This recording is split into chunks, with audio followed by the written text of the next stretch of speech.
Good morning po, sirs. Are you expecting po the Senate Impeachment Court to grant your request to subpoena the tax records of the Vice President?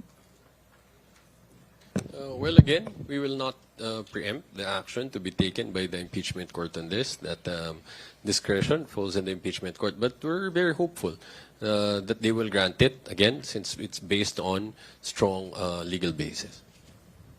We do not speculate the Senate will grant the request of the House Prosecution Panel, as again explained earlier, referencing to the previous Corona trial. But if ever the Senate Impeachment Court grants your request, ano pong expectation nyo po from the President?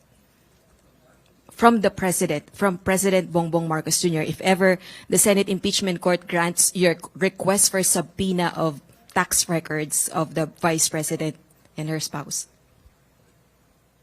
Well, again, let's wait for the impeachment court's ruling on this, because it's possible that the impeachment court will sustain the prosecution's position that there's even no need for the president's consent.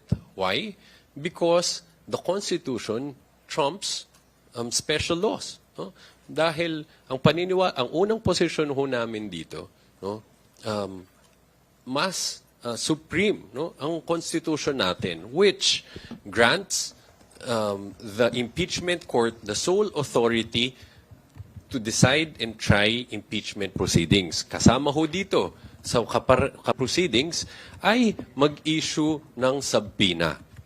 So, again, this is the highest form of accountability mechanism in the Constitution. So, ang paniniwala namin dito, mas mataas ito, no, dun sa provisions ng National Internal Revenue Code.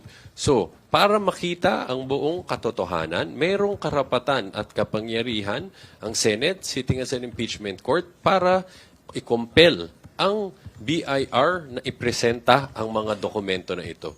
No? So, hintayin ho natin kung anong magiging pagpapasya ng impeachment court.